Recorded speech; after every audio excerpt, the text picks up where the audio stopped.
Hi అండి, welcome back to my channel my kitchen. ఈరోజు మనం చాలా సింపుల్గా అయిపోయే హెల్దీ రెసిపీ అండి. జొన్న ఇడ్లీ చాలా బాగుంటుంది. టేస్ట్ మాత్రం సూపర్ ఉంటుంది. చాలా ఈజీగా చేసేసుకోవచ్చు.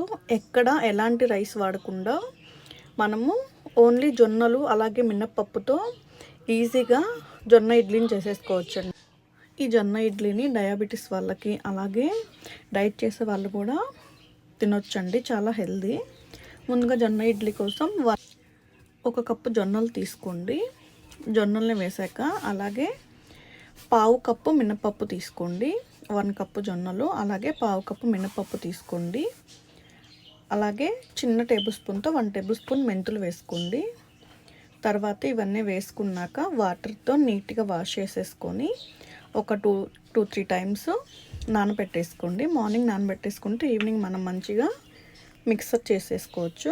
తర్వాత ఈవినింగ్ టైంలో మంచిగా క్లీన్ చేసుకున్న మినపప్పు అలాగే జొన్నల్ని మరీ దోశ పిండిలాగా కాకుండా కొంచెం గట్టిగా కొంచెం వాటర్ వేసుకొని మిక్సీ పట్టేసుకోండి. మిక్సీ పట్టేసుకొని ఇక్కడ సాల్ట్ ఏమి యాడ్ చేయకుండా మూత పెట్టేసి అలా ఉంచేసాను నైట్ మొత్తం. మార్నింగ్ కొంచెం మంచిగా పిండి బాగా పులిసిందండి. మంచిగా ఫెర్మెంట్ అయ్యాక ఒకసారి గరిటెతో మంచిగా కలుపుకోండి. కలుపుకున్నాక కొంచెం సాల్ట్ వేసుకొని ఒకసారి కలుపుకోండి. ఇక్కడ పిండి మనకి కొంచెం గట్టిగా ఉంది కాబట్టి ఎక్కువ వాటర్ వేయకుండా చాలా కొంచెం వాటర్ వేసుకొని ఒకసారి మంచిగా ఉప్పు అలాగే వాటర్ అంతా కలిసేలాగా మంచిగా కలుపుకోండి. తర్వాత ఇడ్లీ ప్లేట్స్ తీసుకోండి. ఇడ్లీ ప్లేట్స్ తీసుకున్నాక వాటిని మంచిగా ఒకసారి కడిగేసుకొని తుడిచేసుకున్నాక కొంచెం ఆయిల్ అప్లై చేసుకోండి అన్ని ప్లేట్స్కి. తర్వాత మనం కలిపి పెట్టుకున్న ఇడ్లీ పిండి ఉంది కదా, అవి ప్లేట్స్లో కొంచెం వేసుకోండి. మరి నిండుగా వేసేయకుండా, మనకి ఇడ్లీ కొంచెం పొంగుతాయి కాబట్టి కొంచెం తక్కువగా పిండి మొత్తము ఇడ్లీ ప్లేట్లు అన్నిటికి పెట్టేసుకోండి.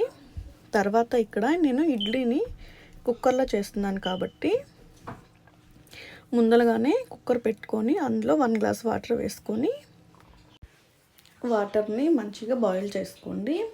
బాయిల్ చేసుకున్నాక ఇక్కడ మనము అన్ని ఇడ్లీ స్టాండ్స్కి ఇడ్లీ పెట్టేసుకున్నాం కదండి ఇడ్లీ పిండి. తర్వాత వాటర్ బాయిల్ అయ్యాక ఆ కుక్కర్లో మనం ఇడ్లీ స్టాండ్ పెట్టేసుకొని విజిల్ పెట్టకుండా ఒక 15 మినిట్స్ సిమ్లో పెట్టేసుకొని ఉడికించుకోండి. ఒక 15 మినిట్స్ అయ్యాక ఇక్కడ చూడండి ఇడ్లీ మంచిగా పొంగాయి. చాలా పర్ఫెక్ట్గా చాలా స్మూత్గా చాలా బాగా వచ్చాయండి. ఎక్కడ వేలికి అంటుకోకుండా పిండి చాలా మంచిగా ఉడికినాయి ఇడ్లీ. తర్వాత మూత అలాగే పెట్టేసుకోండి.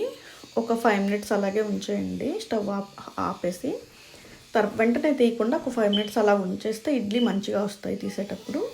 తర్వాత పల్లి చట్నీ కోసం ఒక కడాయి తీసుకొని అందులో కొంచెం ఆయిల్ వేయండి. ఆయిల్ కొంచెం మంచిగా హీట్ అయ్యాక పచ్చిమిర్చి వేసి కొంచెం ఫ్రై చేసుకోండి.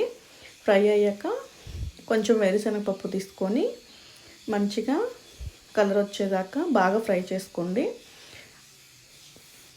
ఇంకా లాస్ట్లో కొంచెం వెండి శనగపప్పు వేసుకుంటే ఆ క్లిప్ మిస్ అయింది. తర్వాత అవి ఆరాక ఒక మిక్సీ జార్ తీసుకొని అందులో మనం ఫ్రై చేసి పెట్టుకున్న పల్లీలు అవి వేసేసుకొని కొంచెం వెల్లుల్లి వేసుకోండి. తర్వాత రుచికి తగినంత సాల్ట్ వేసుకోండి. సాల్ట్ వేసేసుకొని తర్వాత కొంచెం ఎక్కువ చింతపండు వేయకుండా చాలా కొంచెం చింతపండు వేసేసుకోండి.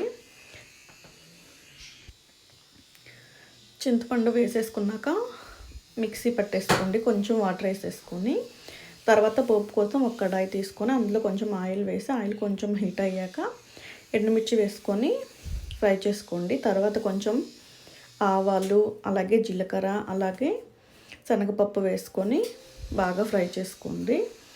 ఫ్రై చేసుకున్నాక అవి కొంచెం మంచిగా ఫ్రై అయ్యాక పోపు మంచిగా ఫ్రై అయ్యాక కొంచెం కరివేపాకు వేసుకొని మనం మిక్సీ పట్టుకున్న చట్నీలో వేసేసుకొని మంచిగా కలుపుకోండి.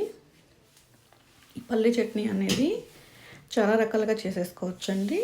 నేను అలా ఫర్దర్ వీడియోస్లో చూపిస్తాను పల్లి చట్నీ అనేది. ఇలా సింపుల్గా చేసుకుంటే చాలా క్విక్గా అయిపోతుంది, టేస్ట్ చాలా బాగుంటుంది.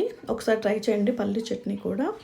తర్వాత మనం ఆల్రెడీ ఉడికించి పెట్టుకున్న ఇడ్లీ ఉన్నాయి కదండి, అవి వెంటనే తీసేయకుండా ఆపేసాక ఒక 5 మినిట్స్ ఆగాక మనం ఇడ్లీని ప్లేట్లో సర్వ్ చేసుకుంటే ఇడ్లీ అనేది చాలా పర్ఫెక్ట్గా వస్తాయి. లేదంటే వెంటనే తీసేస్తే ఇడ్లీ అనేది విరిగిపోతుంది.